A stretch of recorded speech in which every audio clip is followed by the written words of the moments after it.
Are you ready to learn about the property market? Then you're in the right place. This is Everything Property by Pivotal Homes, where we connect Australia's best developers, agents, home buyer specialists, wealth creation experts, and property advisors to the people of Australia. Broadcasted from Whitehorse Studios on the Gold Coast. And now, here are your hosts, Hayden Ashton and Tom Egan. G'day listeners and viewers right across the country. Welcome to Everything Property by Pivotal Homes, where we connect Australia's best developers, agents, home buyer specialists, wealth creation experts and property advisors to the people of Australia. Today's guest is something that you guys have not heard for in the past, so stay tuned if you are selling anything in Australia, whether it be knives and forks or $1 million properties, or if you're looking to buy anything along the same lines, then this is going to be a must watch because he is one of the brightest young entrepreneurial stars in Australia. He has shared the stage or the interview mic with a range of iconic figures such as Grant Cardone, Jordan Belfort, Mark Bouris, Michael Lane, and Harry Singha, just to name a few. He has an abundance of corporate speaking experience after training top-tier firms such as Mercedes Benz, Australian Skin Clinics, Westpac Private Banking, and National Storage. His company was successful on Network 10's Shark Tank, successfully securing Steve Baxter, Dr. Glenn Richards, and US-based investor Andrew Banks as his investors. It gives me great pleasure to welcome Ryan Tuckwood from ISR Training. How you doing, mate? Hey, I'm doing fantastic, thank you. Nice little intro there. Yeah, after that, I think we'll pack up and you do the talking from here. I like the way you said, if you're selling anything from knife and forks, I'm going to show you a different way to sell steak knives. Yeah, that's right. Well, I always, as a kid, funny enough, I always wanted to sell knives. I thought, like, so many knives and forks in the world, like, surely there's room for more market share, right? If I can just get my own knives and forks out there, everyone will want them. Yeah. Mate, as I mentioned, it's a different topic today we're going to speak about, but I think one that is very, very relevant given, I suppose, the change in dynamic right across the world in how people consume and buy things, but also how people sell things and how they needed to adapt very, very quickly to what was a changing environment in the world and how people delivered sales. But before we get into that, I'd love to provide the viewers and listeners some context, because I always feel like that provides a really good foundation as to what's to come in the discussion. So if you don't mind, I'd love to hear about your personal story, obviously coming to Australia, and how the ISR story as well, and your passion that drives that.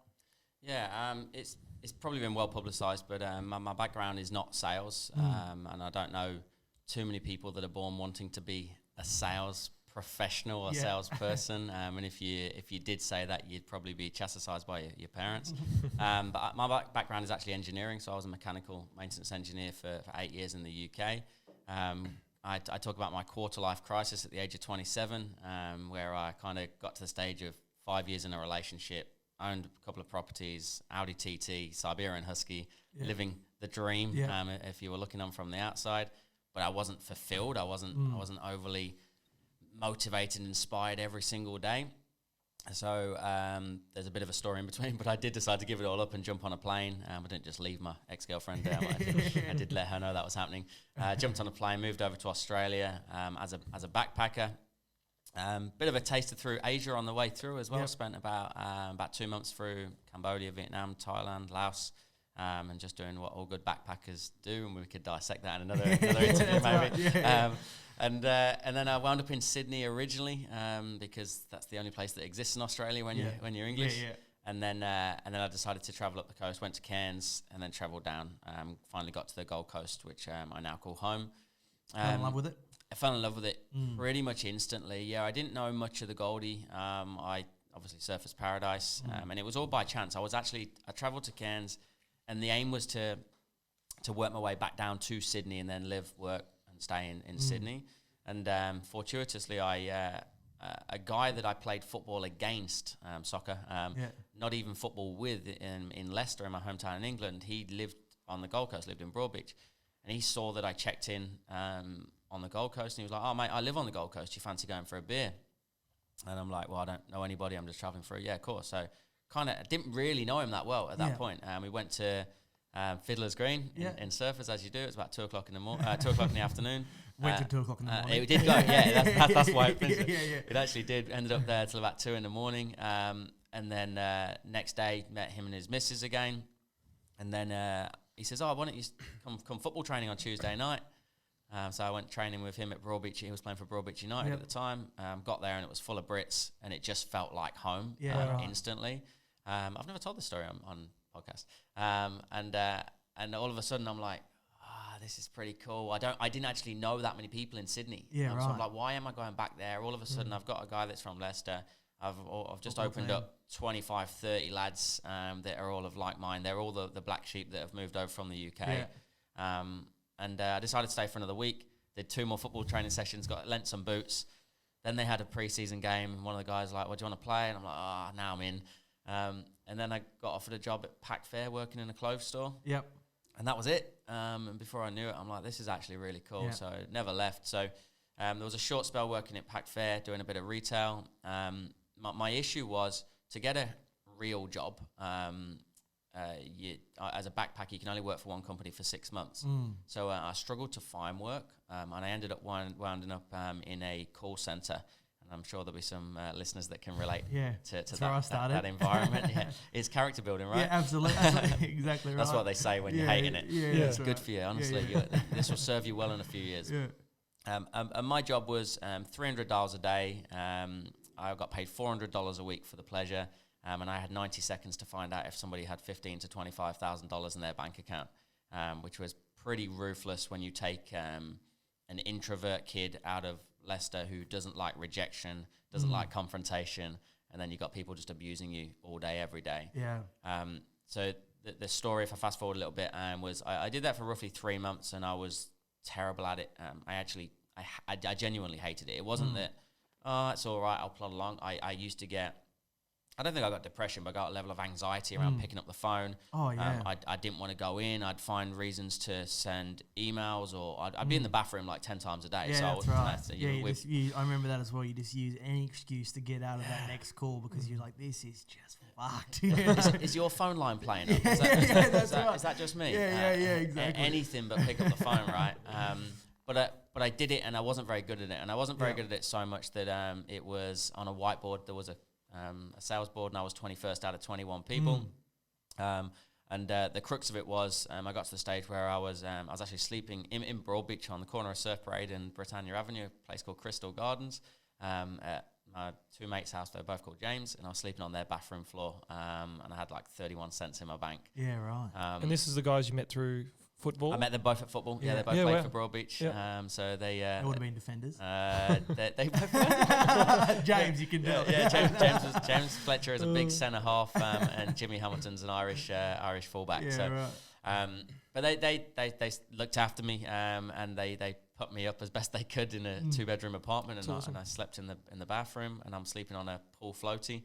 And I talk about crisis points a lot, and anybody that's been trained by me will have heard this, but it was Tuesday morning. It was about 2 a.m. in this windowless box of a room, and all of a sudden my pool floaty just goes, and I just sink to the floor, and I'm laying on these tiles thinking, what am I doing? Like, what? Like, I don't enjoy it. I can't afford to look after my girlfriend Alicia. We couldn't afford to go out for sushi one day. We had no money between the two of us.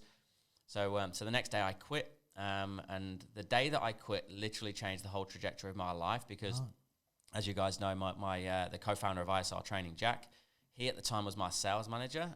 And when I quit, he literally called me on it and said, I'm not letting you quit because you haven't tried.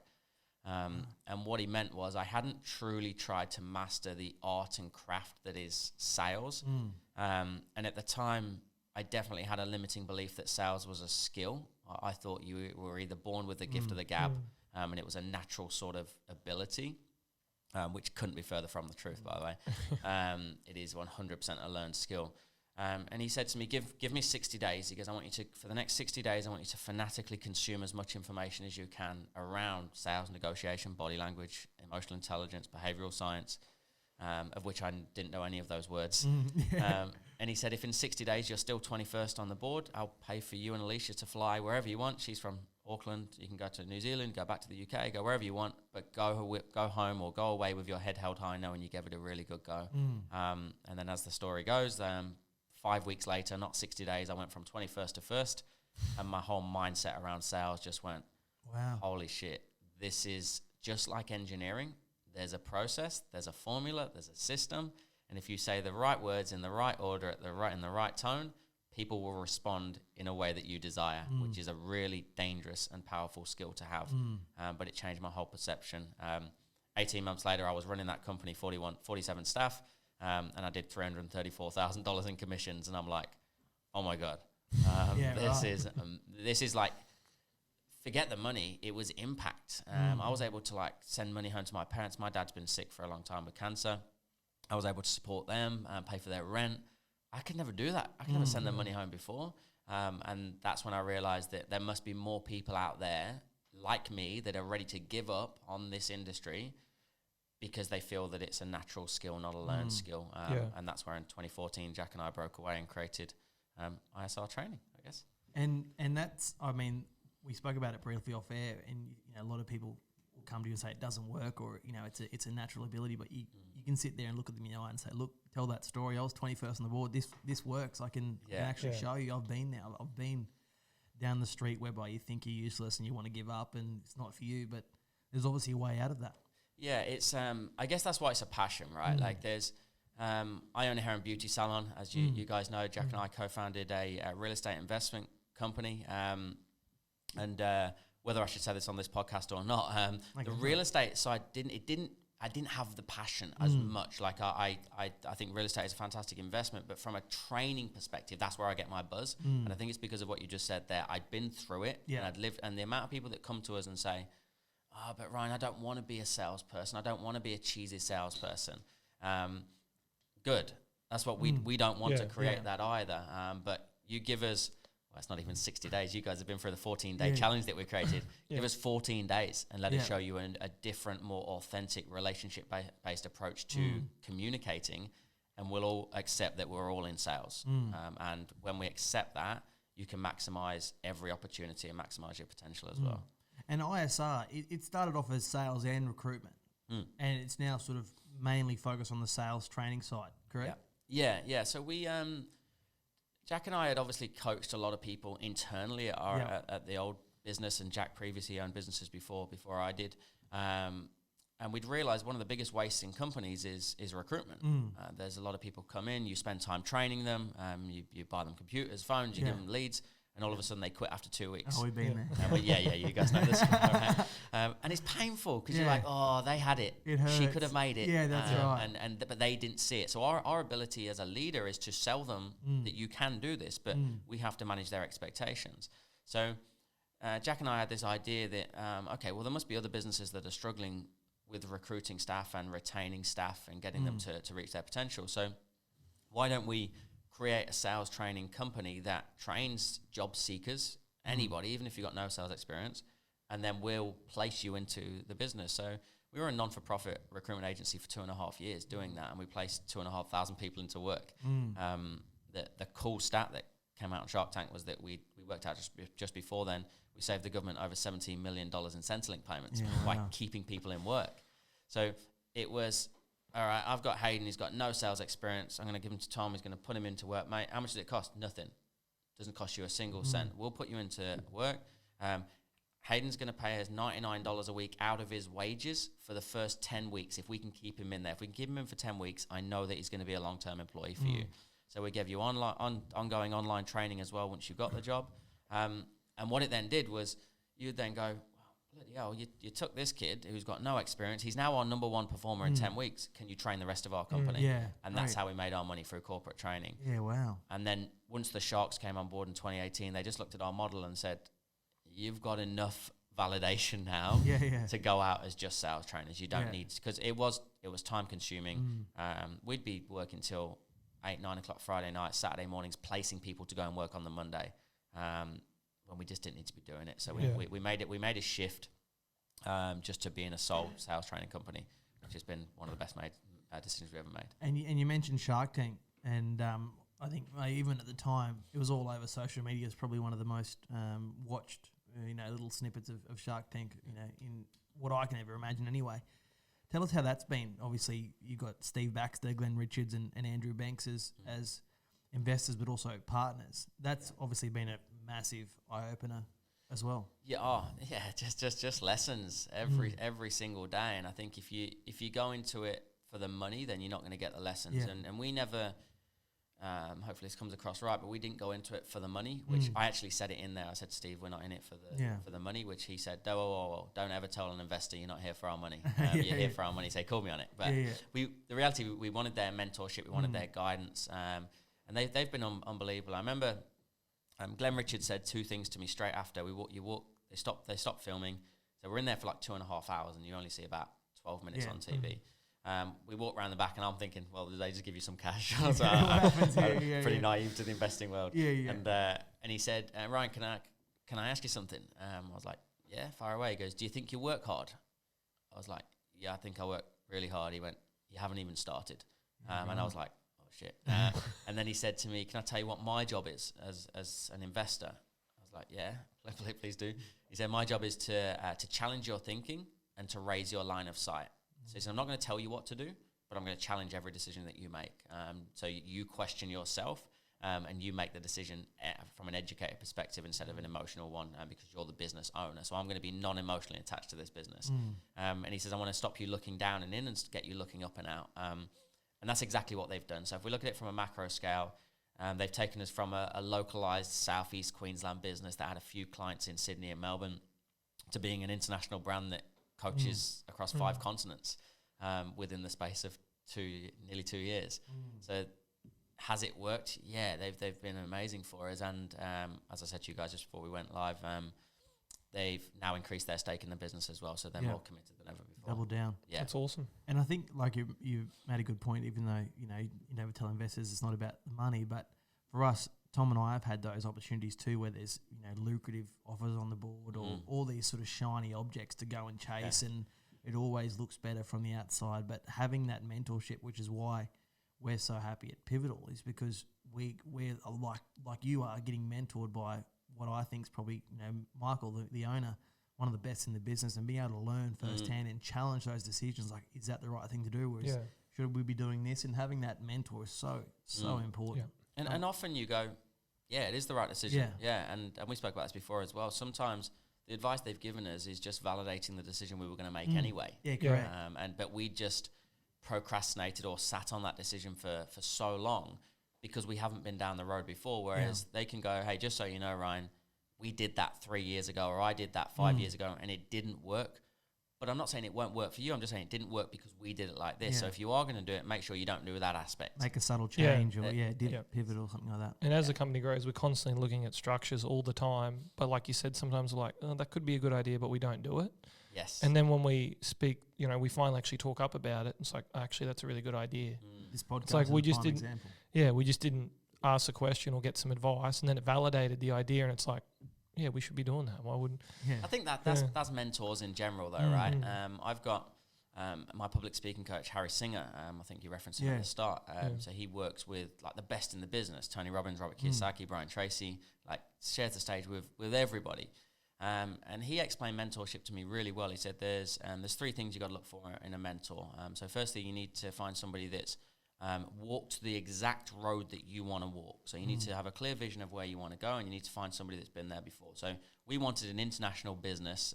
We wanted a SaaS online training program. So who do we look at? Steve Baxter. Yeah. All right, you've took tech, you've taken it all around the world. Andrew Bank's done exactly the same. He's got online training programs.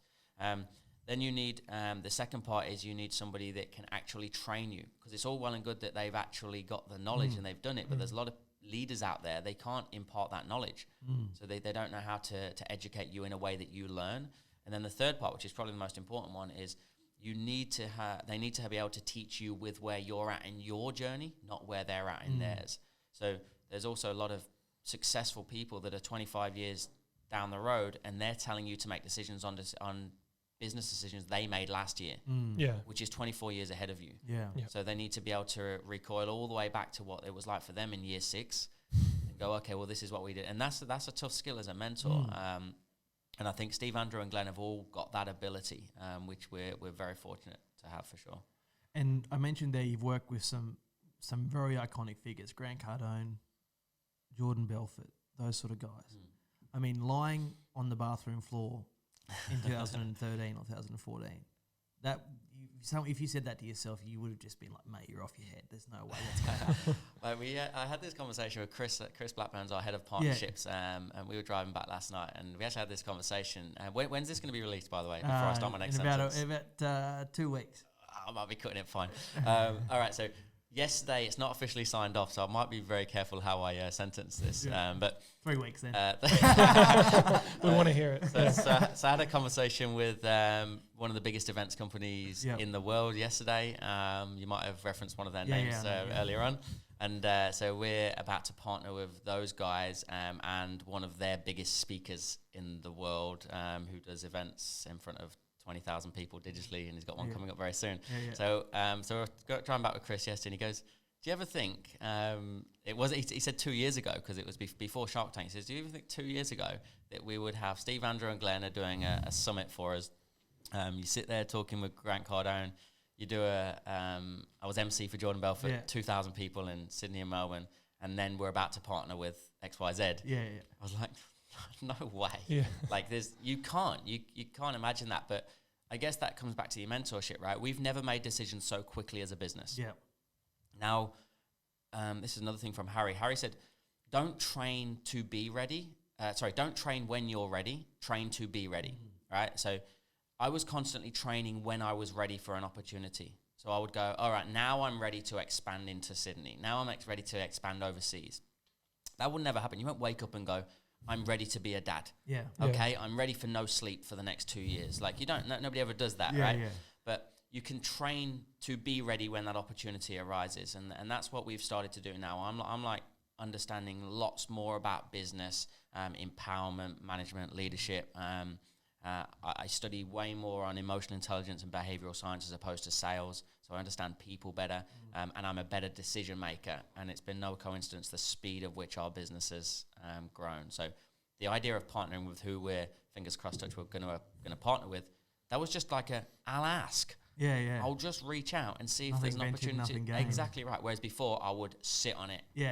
I'm a procrastinator. By the time that comes around, I want to know everything about this person. So if I ever do get the opportunity to meet him, I'll be ready. The business has got to be this big. We've got to be doing this. Exactly right. Whereas we haven't been asked those questions, so it didn't actually matter. But I was prepared in the fact that I have a strong elevator pitch. I know what our value proposition is. I've got a rough idea of what a joint venture looks like now. So I knew what I wanted to do.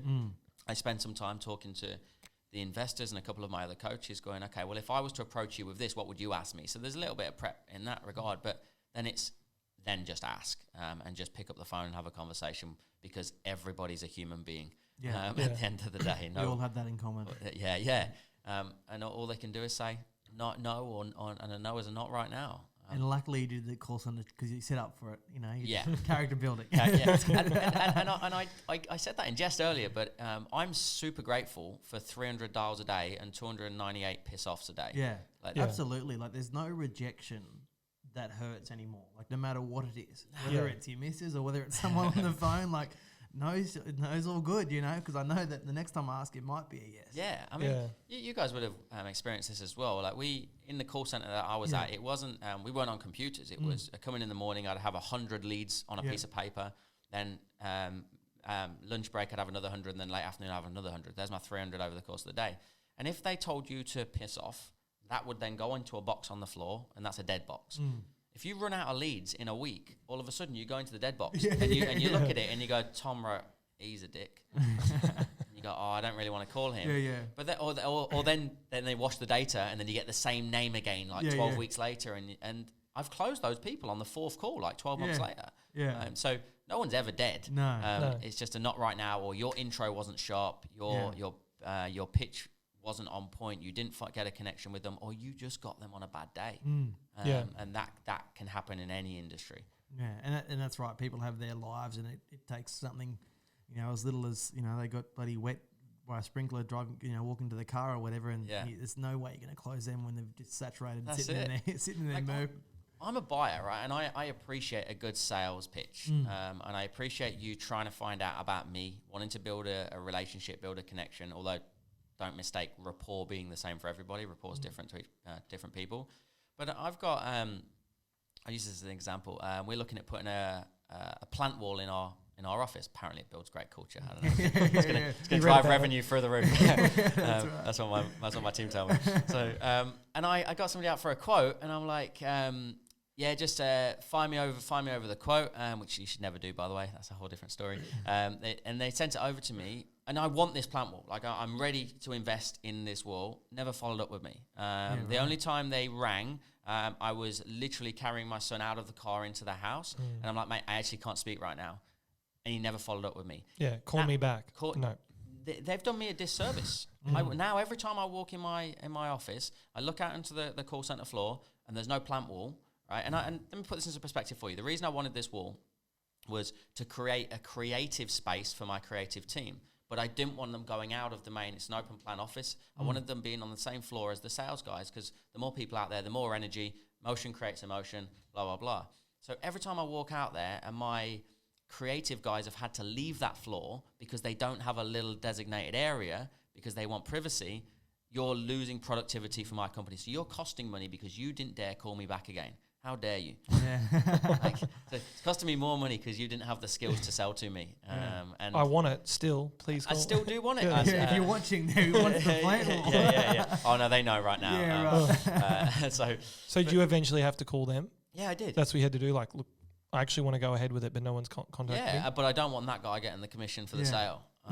Like it's painful because as salespeople, we come to the conclusion for our customer.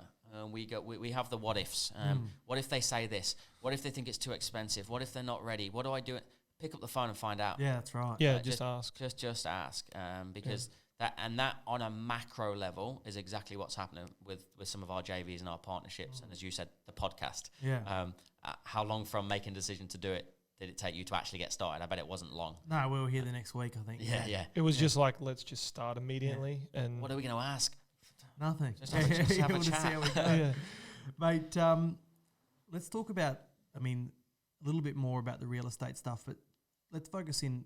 Unfortunately, this property and real estate space gets a bad rep due to maybe some of the unsightly or the how can I say, dishonest sort of sales tactics that have been traditionally used, for decades and decades and decades.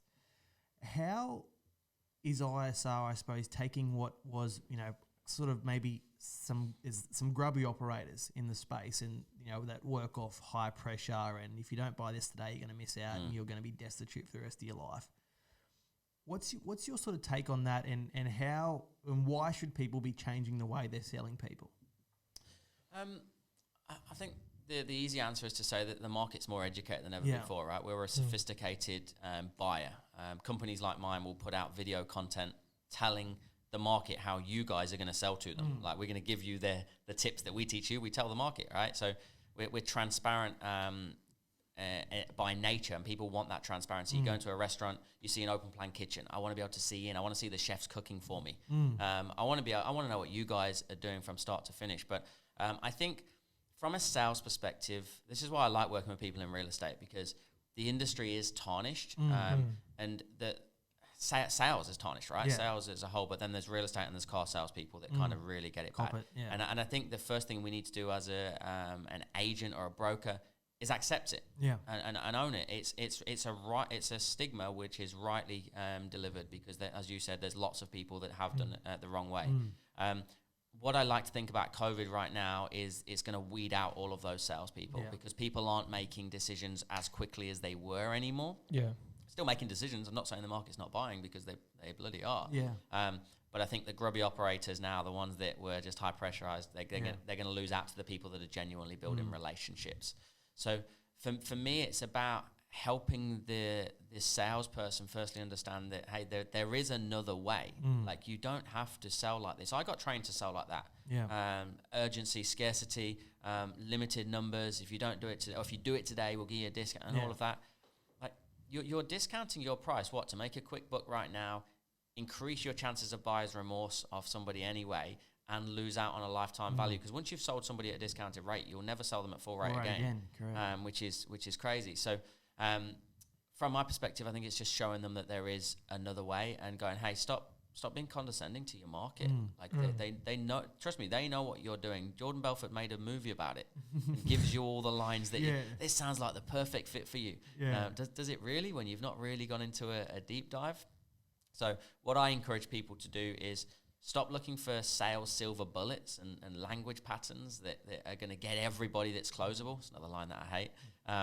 And start understanding human behavior. Start understanding the order of which human beings make decisions, how we connect with people. I did a podcast with a guy called Luke Foster from Livin. Do you know? I know the organisation, yeah. So Luke's the psychologist there. And he spoke about, as a psychologist, the first thing you got to do is connect with somebody. And I'm a big fan of the acronym TOGA, know when to take or give advice. You got to know when to take or give advice. You can't tell anybody to buy a property. You can't tell anybody to invest with you until you've earned the right to do so. And the only way you earn the right is to build a genuine connection with them, which we can go into many different training sessions on how we do that. But I think firstly it's accepting it. Accept the fact that the stigma is there.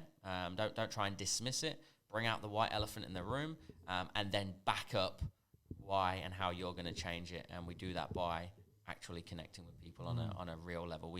You've seen the iceberg model to selling.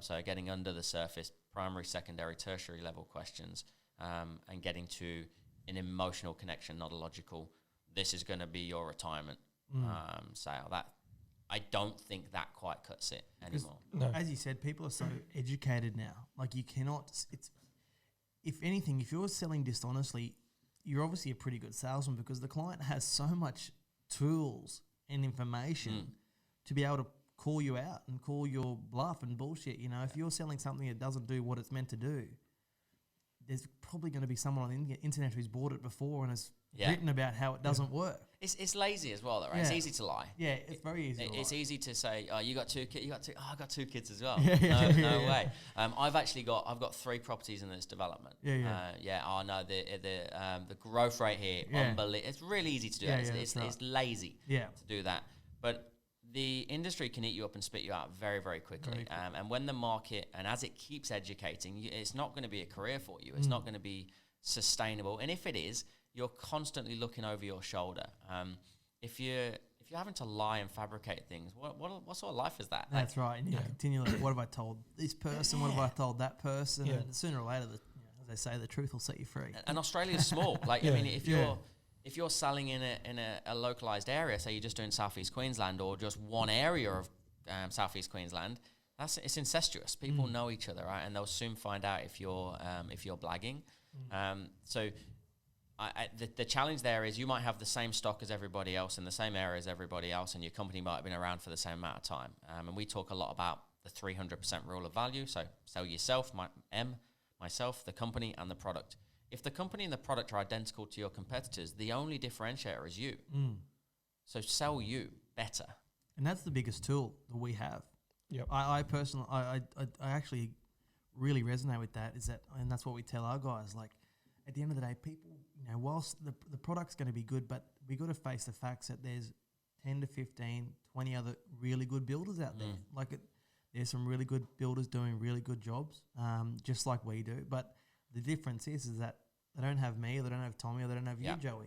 That's the difference. They don't have someone who's going to be able to really.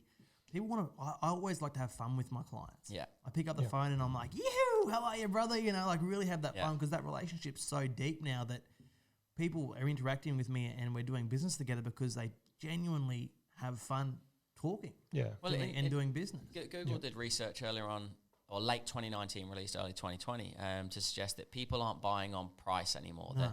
They're buying on convenience. So how easy can you make it for me? And experience. And that's not your experience as in length in the industry. That's the experience that they have with you. So we want to have a fun, some people will argue that they don't want to have fun, but they want to have an enjoyable experience, right?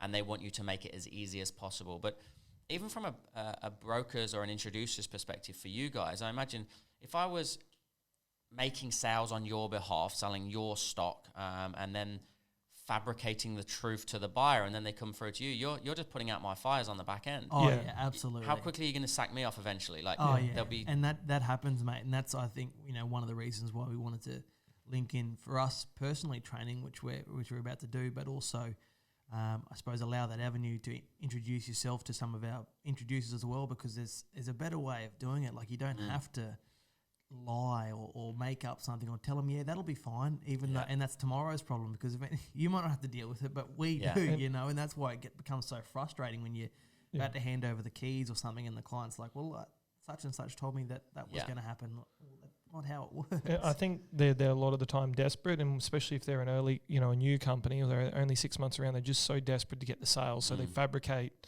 these sales. But at the end of the day, I sat down with, you know, I sit down with companies a lot of the time during the week to sort of not just provide them stock, but we help educate them.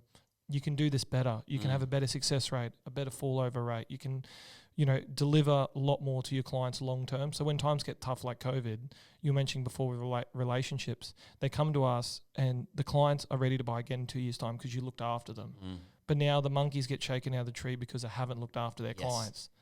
Okay, you're not going to survive. And like you said, they don't. In the 4 years, 5 years that I've done it, I think there's like 3 groups that I know from the day that I started. Wow. All of them are folded. All of them within 5 years. So it's like, how often are those companies actually around? And a lot of the time they're scared when I just sit down, explain, provide information, do the right sales tactics, tell them the truth, and they're going to be here in 2 years to buy from you again. And they're going to buy from you multiple times. And don't just reach out when we get to that 2 year mark. Say, hey, just seeing how you're going. And you actually genuinely want to build the future with them. So you know them. You get to know them so well. You go into their home, you meet their family, and you're actually giving them multiple properties to build their portfolio over time. You become the good friends with them all. And that's where you really, and I think where you're saying before, that's where you really care about them. They know you as a person, that you actually care, and you're going to give them the best advice on what you would do. Yeah. And that's what's going to get them to come back. And I just find a lot of the companies that we work with, sometimes they just focus on, this is a sale we need to get. But you're going to get more if you just look after them. Yeah, 100%. It just doesn't make sense to me when I sit down. I'm like, you're just throwing things, seeing what sticks, but it's going to take you all that time to get that sale anyway. You could do less hours in a day and get more sales if you just look after them. For sure. And it's strange, right? Because the reality is, people will say to you, I don't have time to nurture my existing clients if I'm trying to bring on board new clients. Like, we hear that a lot. We are in such a fortunate age that you can show character, integrity, intent, morals, values without actually speaking to your customers because of the online ecosystem that we've got. Right now, what you guys are doing, you're creating legacy material where any of your consumers, any of the introducers, any of your clients can actually pick up, jump online and just listen to this at any time, 24/7, 365. Every one of the people that represent you can do the same thing, and they can, like, that's the reason I opened up my my Instagram 2 years ago. So I get people that come on board and they go, I haven't done any training, but I've been watching you. I see what you do with your son on a weekend. I've actually got a Japanese Spitz dog as well. Like, you don't know who's watching. Harry Singha was prime example of this. I engaged Harry for public speaking training, and then we flew him over here in January, just before lockdown. He did a one-day Become a Better Speaker session for us in Brisbane. And I did this big introduction to him on stage. Big deal. I was like, I've been watching him for years, big fan. And he come out, and the first thing he said was, what Ryan doesn't know is that I was watching him for 2 years before I decided to let him be my client. Right. Because he picks his clients. And he told you what when he was on stage? He told everybody on stage. Right. And he said, let's be your first lesson. He goes, you never know who's watching. He goes, I was watching Ryan. And then he rattled off all these things that I'd done over the last few years, the events that I've been to, holidays that I've been to with my family. He said, I saw how you are as a father, how you balance it with work. And he goes, and I thought, that's somebody that I want to help be on stage with the best of the best. And I'm like, holy shit! Like, you actually have no idea who's watching. So yeah, that's right.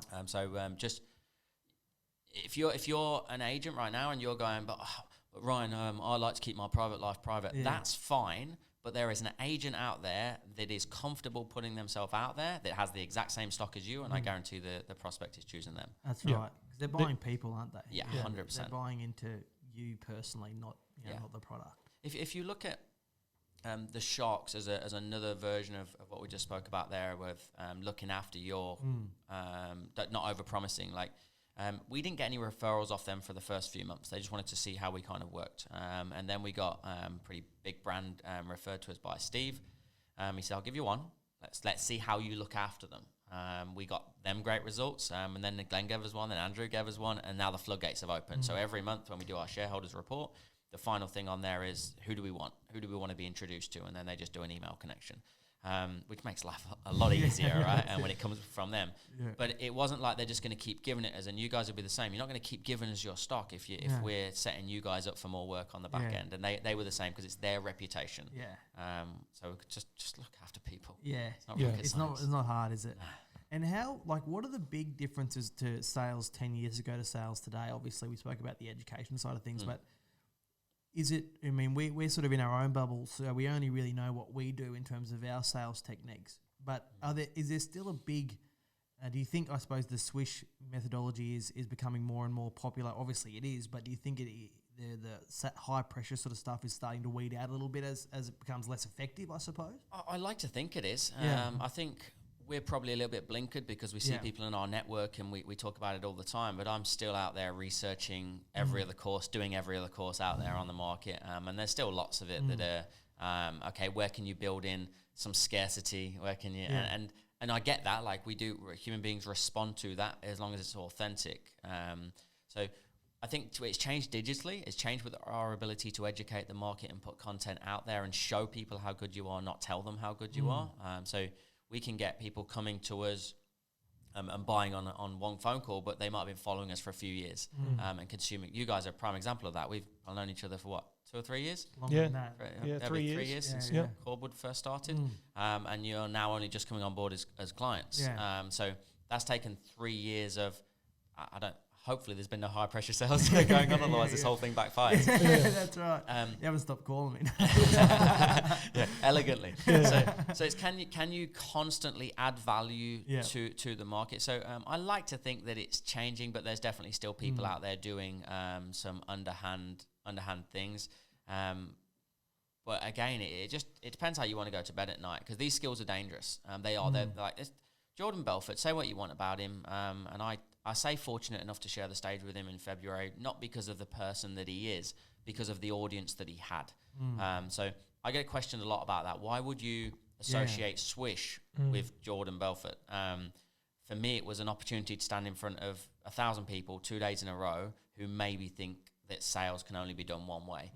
It was an opportunity for us to educate them on Swish. So if I was to kind of categorize it of what sales is like now, I think I don't really like the word holistic, and if you've got a better word, share it with me, because I feel like it's overused like pivot.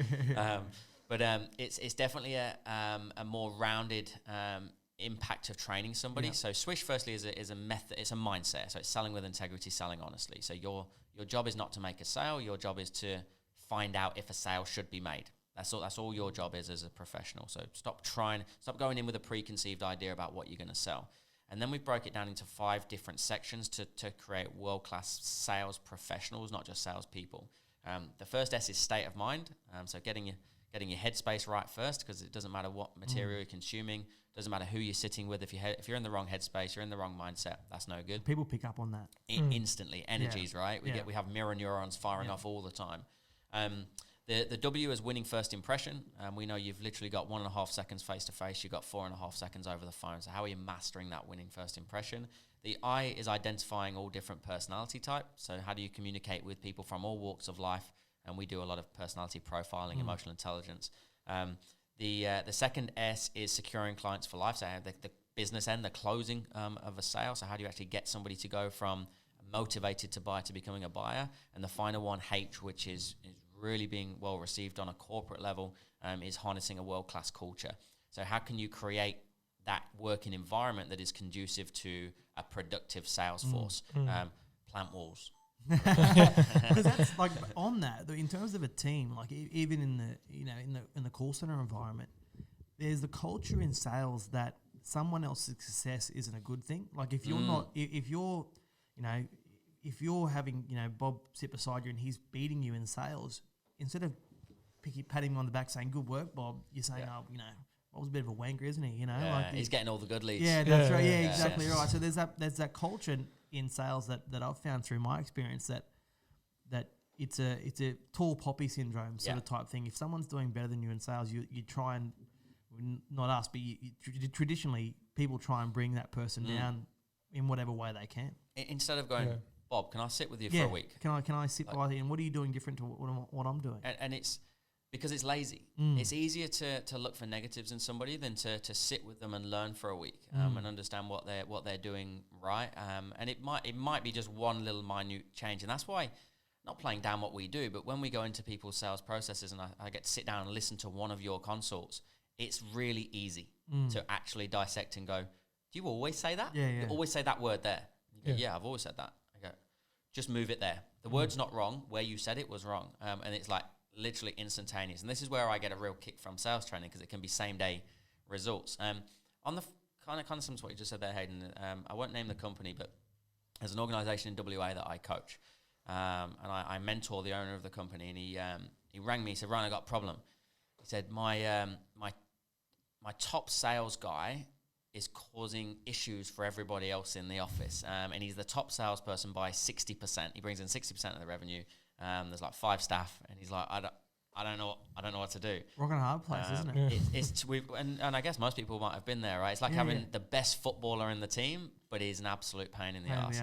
So I said, define pain. What's the issue? He said he's not making he's making 50% less calls, but his closing rate is through the roof. So when he does speak to somebody, he closes them. The Balotelli. So 100. That's exactly right. So he's lazy. He doesn't empower other people. When he walks in the room, everyone else's productivity drops. He said, so what shall I do? And I just went, sack him. And he went, really? I was like, sack him. You watch everybody else step up. And they've had their best 2 months as a team since they got rid of this guy. And this guy was obviously completely shocked. And he says, like, I've been trying to get you to pick up your workload. It's all right you can work smart and you can work hard. What we want is both. And I think that's a big lesson that I have, that they can coexist. And if you're a smart, hard worker, then you'll change your whole life and the people around you, but also be humble with it and train the people around you. How to do it. I don't know if it's more of a buzz. I definitely get equal a buzz of training somebody else than I do than making my own sales these days. Whereas some people just want to be that the top man or top woman. Oh yeah, I mean that's the same for us. I mean, I suppose for us having this sales success through our careers, it's it's all well and good what we do, but when you get someone like Joey and he comes from nothing, not nothing, he doesn't come from nothing, but I mean in terms of sales or property experience, and then all of a sudden he's doing better than us. That's what you think, like, that's awesome. That's your job. Yeah, exactly. That's right. Our job as leaders is to not finish being the leader. Don't be it's not a pyramid scheme within your business. It's about getting people around you that are better than you or can be better than you, and that's how you scale. Like I don't care if, like, right now I'm on a salary, right? And as an organization, we've committed to not taking dividends out of it for 4 or 5 years as a board. So I've got many of my team that are making way more money than I am. Yeah, that's cool. I'm more than happy with that, because if you continue to do that for the next 4 or 5 years, thank you. Yeah, they're all successful. Yeah, they're all successful, and that's when you do that, and that's a lot of research that have come out, is that the one defining factor of unperformance or lack of motivation in a workforce, high sick days, is that people don't feel that they're progressing. So if you're not training your team and helping them become a better version of themselves, not become one of you, but become the better version of themselves, then you're going to have a high turnover of staff as well, which costs you money. Yeah. I always like the thing where for us, we always jump in with our staff. Oh, if something's wrong, I'll just go and do that part of the job. Sit next to me, I'm going to go do it. And like, oh, are you going to do it? I'm like, yeah, I'll just do the call. I'll do whatever you're struggling with, I'll come with you and we'll do that together.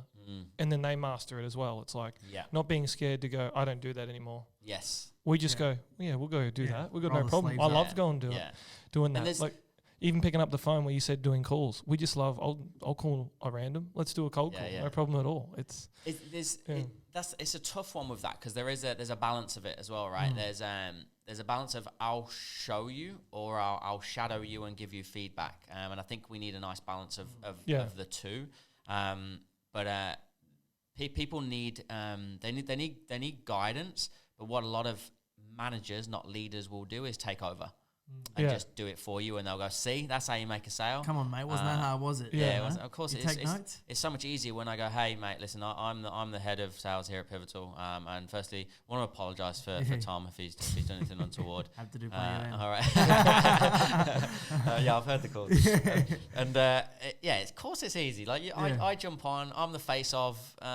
It's going to be easier for me, and that's a lazy way out as well. Yeah. So and that's where Glenn Richards, it always rings home for me. me. It's like, I'm going to challenge your thinking.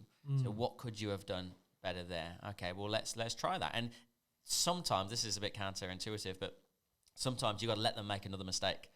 What do you think you could have done there? All right, let's do that then. You know it's going to go wrong, but you let them do it, because an action plus an emotion creates a lasting memory. So when they take that action and then it invokes the emotion of frustration or embarrassment or anger, whatever it may be, they'll never forget it. Yeah, you showed them this is what happened. No worries. Brilliant. They then never forget. Yeah. Okay. So we tried your way, but I gave you the chance. I empowered you to make a decision, and I think that's really important. And that's been good for us to scale at pace. Is that my team? We've got our values as a business: transparency, integrity, and inspiration. You don't need to come and knock on my door to make a decision. Look at the values on the wall and go, hey, is it transparent? Does it have high levels of integrity? And is it going to inspire somebody to become the best version of themselves? If so, do it. Do it. And that's just like the golden thread through the whole company, and it makes it really easy. Yeah. And it stops all the, have you got 2 minutes? Have you got 2 minutes? Which is not a very good use of my time. Yeah. Mate, let's talk about from a potential client's perspective, someone who may be going through open homes this weekend or going through display homes or whatever. What are some of the things, I mean, because you've trained, is it over 5,000? 6 now, we just tipped over 6 before the over financial year. 6,000 people. So with that comes... Not counting. That's right. With that comes, I suppose, almost a database of what you've seen in terms of what they do wrong before coming with you. Yeah. So as a prospective client walking into a display home or walking into an open home this weekend looking to buy their first home or an investment property or something like that, what should they be on the lookout for when trying to I suppose, align themselves with someone who does have integrity and is going to be honest? Are there little things, I suppose, character traits? Yeah, the reverse. Yeah, exactly. Yeah. Are there things that they should potentially be looking out for as warning signs? Yeah, I guess I could reverse a phrase that Andrew Banks gave us. That Andrew says that your job as a salesperson is to be interested, not interesting. So if you are going to an open home, you're looking at potential property this weekend, and you've got somebody that's telling you more about themselves than asking you about you, that's an initial red flag. Yeah. If you hear the bog standard, what did you think? Yeah. Like that one infuriates me. I don't know. Like I'm still walking around. Instead of what are you looking for? Yeah. Like, yeah, I know they're having a look around the home right now, but what are you looking? I care about you, so I'm interested in you. What are you looking for? So there might be like green flags that you're looking for as well as the red flags. But so are they more interested in telling you about them? Are they more interested about telling you about the features as opposed to the benefits? So we talk a lot about people buying emotion, justifying logic. So if they start talking about why something is great based around where it was made, the materials, the time for delivery, whatever it is, they're not interested in you. They're selling a product. They're not selling a solution. Yep. The only way we can sell a solution is if we find out what people are looking for. If they do start dropping in any sort of undue urgency, I know in the industry there is urgency on certain developments. Of course there is. Yeah. But there's a lot of developments. Yeah. Right? If anybody says to you, well, listen, look, if you want to get it, you need to get in quick. If they say something like that to you on the first time they've ever met you, before truly understanding what you're looking for, then they're probably just going down the bog standard sales route. And that if they're doing that literally within the first few minutes, then you can only imagine how the corresponding interactions are going to go. Yeah. So be very, very cautious of people that are doing that. You know if you're being treated like a number. Yeah. If you're just being hoarded through, and it's also hard for the agent. Like I get at open homes, it's really, really tough to have a meaningful conversation in a short amount of time. But you can ask the question. You can say things such as, naturally, with the influx of people looking at this property right now, I'm going to find it really hard to find out what everybody's looking for. But guys, as you're walking around, I am going to come up to you individually and say, hey, give me 3 to 5 things that you're really looking for. And then I can go away and do some research and maybe introduce you to them further down the line. Is that okay? Yeah. So you actually frame the fact that I'm going to walk around during this open home and I'm going to introduce myself and ask you, what are you looking for? Now you've also given them time to think about what are those 3 to 5 things. And then if those 3 to 5 things happen to be in that house they're looking at right now, bingo. If not, go away, do your job and find them something that suits. Yeah, very, very powerful stuff. And so ISR, you've got coaching corporate companies with multiple hundreds of staff, like we mentioned, Mercedes Benz and all that sort of stuff. And you're also doing individual sales training as well through your online program. Yeah. So that's a relatively new, the 14-day Swish challenge we touched about briefly, a relatively new concept and has gone ballistic during COVID. How's the uptake of that been? So the online training, the Swish Academy, we call it. So it's an on-demand training program, almost a Netflix for sales and communication training. But the 14-day challenge is separate to that, but we also now placed it in that in the academy. But it was born out of the COVID 14-day isolation, and it was a bit jokey to be honest at the start. It was the start of April. We were all working from home. And it was like, imagine if you got COVID and you had to isolate. You couldn't go anywhere. You had to stay in your house. And we were having a creative meeting, and I said to my marketing manager, Lauren, I was like, I'm going to create an isolation course. She's like, what do you mean? I was like, I don't know. I'll just pull like 14 modules, and I'll just 14 videos, and I'll give them a challenge to do at the end of it. She was like, well, when do you want to release that? And I opened up my calendar, and I went, let's do it on the 20th. And I think it was like, it might have been the 6th of April, something like this from memory. So it was like 14 days away. She was like, what, film it and everything? And I'm like, yeah, why not? I'm at home. A lot of our physical training, a lot of my speaking events had postponed till later on in the year. So I had time. So I set the camera up, put a whiteboard up, and put together this 14-day challenge, which we did as a beta test. We wanted 50 people in there. We ended up getting 700 people register. Wow. And then all I knew from a filming perspective was I needed to stay 2 days ahead of everybody, because it was in there. I went live in there as well most days. So it was in a Facebook group. So I thought, if I just stay 2 or 3 days ahead of everybody with filming, we'll be fine. It was Monday the 20th of April that it was released. I'd filmed the first 3 days. And on that night, so the Monday night, my house got broken into. My car got stolen. With my wallet and everything. So they broke in, stole my keys, took my car. So the next 2 days I spent on the phone to insurance companies, forensics, police, and now I'm like, oh my God, I've got like, in the end we had... And you had 700 people in the end. We had 519 actually went in the end. So it's not one of those things like, oh, my car got broken into, I can't do it anymore. You just got to find it. I had to do it. And I'm like, I've and this is actually a great lesson, by the way. And it coincides... with Jack and I, the first boot camp we ever did, we had 14 paying customers sitting in a reception, and I was still writing the PowerPoint as they were ready to go on the morning. So then I had to keep filming late until the night. And for some people that might have done that 14-day challenge we just spoke about before, some of the videos go a little bit darker. I'm not a videographer.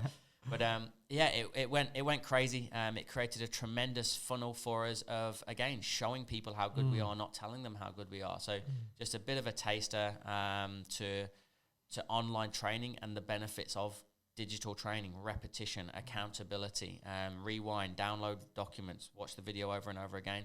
And we had people that the best we got is a 12x return on their sales, 12 times their sales in 14 days. Wow, that's huge. And I think we were all surprised. Like, to be honest, we didn't expect the uptake that it had. I think as consumers, we were surprised too, because normally if it's free or if it's at a low price, there's normally not a lot of value in it. Normally it's one of those things where it's like when you go to those free seminars and then they just try and sell you into the next seminar. There's not normally a lot of actual good info. It's normally just touching on a little bit, and then they don't actually give you the carrot. It's a lesson for salespeople in general in 2020, right? It's that there's a shock element to that, and we talk a lot that there's 6 ways to build rapport on a professional corporate level. The second one is breaking the mold, and I think we break the mold at our events by doing that. That we're not just this is what you need to do. We give you the hows as well, and that program, more than anything we've ever created, kind of encompassed that we're going to give you lots of practicals, and if at the end of it you feel that you've progressed personally and professionally, because it's not just sales training, then we do have other programs that you can look at, but there will still never be a high pressure sale to it. But we've now earned the right to introduce our secondary or tertiary products, and that's the key. We earned it. So if I said to you, hey, look, if I was going to work with you for 14 days, and then at the end of the 14th day, can I have 5 minutes to talk to you about some of the other programs? If you take great value from it, nobody says no to it. Yeah. And then we took it a step further and we put a money back guarantee on it as well. By the time we got to the second one, it's $97. And we said, if you genuinely, hand on heart, you can look me in the eyes and say that wasn't worth $97, I'll give you your money back. And we've had nearly 1,000 go through now and not one. So and we know it. I won't say it won't happen. It probably will. You're always going to get one person. But and if they do, they're never going to be a client for us anyway, so that's fine. And as you're going through the 14 days, you're giving them tools on each day to start implementing that day in their sales. And that's why it was like people were getting results halfway through. It's like they're already using this. Yeah. And they're getting results before it's even finished. So it's like you're saying, you're giving them tools. Normally, instead of, like a lot of places, you just quickly talk about things. You broke down the tools. You can implement this today. And perfect. That's what they want. And as an agent, like even in real estate, you got to really kind of think outside the box and go, what can I give my prospect today that is going to educate them and move them forward on their journey, whether it's to invest in a property through you guys or not? How can I be remembered as the one that I did help you? Like regardless, I'm just going to selflessly give you something right now. Reciprocity, one of the biggest tools of influence out there, is can I give selflessly to you? And then, do you know what? If you do decide to invest in property sometime in the future, you'll remember the one that helped you, especially through COVID, right? There's the people the amount of touch points we've had through COVID when people are doing it genuinely tough has gone 10x. And that was some advice from Andrew Banks. As soon as COVID hit, be more frequent with your existing customers and all prospects than ever before. Put out more content than ever before. And that was probably another reason for the push of the 14-day challenge. Yeah. Awesome, mate. Look, we're out of time, but absolutely loved having you on. I think both from our introducers and our partners, there's some really good value there to be had, but also some really good points for potential clients and consumers who are out there buying property or buying anything to look out for. Now, before we go, how do people get in contact with your organisation if they want to do some sales training? The company's ISR Training, so you can jump on to Facebook, Instagram, LinkedIn. You can email admin@isrtraining.com.au, or you can get me personally on LinkedIn professionally, Instagram for baby photos, and Facebook. And we're everywhere. If you just Google ISR Training, you'll find us pretty damn quick. Yeah, awesome, mate. Ryan Tuckwood, thank you so much for joining us, mate. It's been a real pleasure to chat and talk everything property. Thanks, guys. Thanks very much, mate. Cheers. See ya. Thanks, buddy.